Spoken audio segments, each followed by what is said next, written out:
And you weren't groomed for this? Your parents Nothing. weren't pushing you into showbiz? You didn't take dance classes and music classes your whole life? Lessons, when, as I said, when I was in high school, I started actual singing lessons in Pittsburgh when I was about 12, because everybody that I sang for said, my mother, you've got to have lessons. She has an incredible instrument. So I did that. And as I said, there was a place called the Pittsburgh Playhouse, where every summer when I was in high school, I would go and do shows, took dance, took acting, just at the Pittsburgh Playhouse, which they're rebuilding downtown Pittsburgh now, and I'm on the board, and so I'm helping them do that. So that's all I did. Now, South Pacific was 3 months.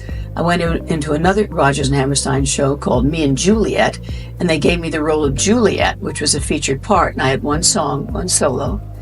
Went to Chicago with the show, and while I was there, they sent me to California to screen test for the role of Laurie in the motion picture of Oklahoma.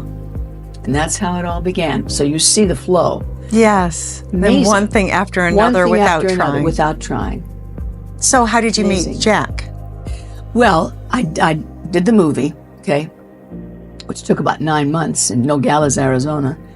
Came back to New York and had an apartment there with another actress friend of mine from Pittsburgh.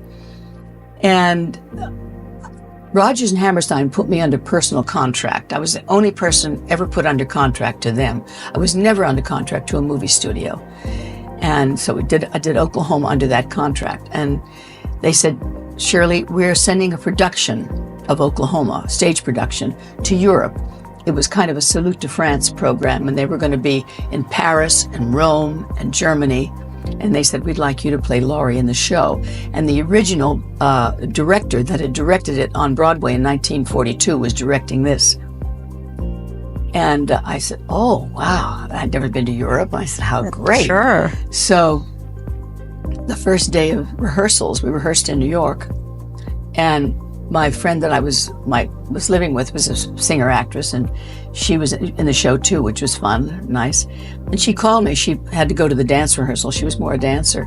She said, Shirley, have you met your leading man yet? I said, no, why? She said, oh, he's drop-dead gorgeous. She said, wait till you meet him. I said, I'm not thrilled with handsome men, because most of the time they know they're handsome and they're not very interesting. Right. That cliche goes both ways. Exactly, yes. Right. Anyway, I got to the theater, and of course he was sitting in one end of the stage and I was sitting on the other, and we were reading the show, for the director. And he got up and he walked all the way over to my chair and he said, hello. He said, my name is Jack Cassidy.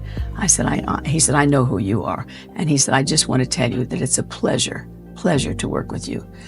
And I saw, yes, he was very handsome, but I saw something else. I saw kind of a sense of comedy, a sense of, he was bright, interesting, not just a handsome guy. And that's what I saw right away. So the looks didn't do it for me. Then, anyway, we rehearsed there. We went to Paris, and my first night in Paris, he called me and he said, he was married, by the way. He said, can I take you out on a date? I said, you're a married man. He said, no. He said, I'm your leading man. He said, I'll take you to the Eiffel Tower. He said, and we'll have some champagne, he said, and some escargot. And I said, oh, I've never had one. He said, anyway, we did that, went there, and it was wonderful. He told jokes. He was funny. I loved the humor, He was funny. He was bright. He was very theatrical. I mean, he'd done so many shows. He was in a show called Wish You Were Here. He was the star on Broadway. And a lot of other stuff, a lot of summer stock and stuff like that. I don't know. He was 10 years older than me. And anyway, we walked home we were staying on the left bank in Paris. Walked home, a little hotel called the Splendide, as I remember, and took me to my room. And I'm standing outside the door, and he leaned over and he kissed me on the cheek. And he said, I'm going to marry you. I said, what are you talking about? I said, you're married. He said, I know, but I'm going to marry you.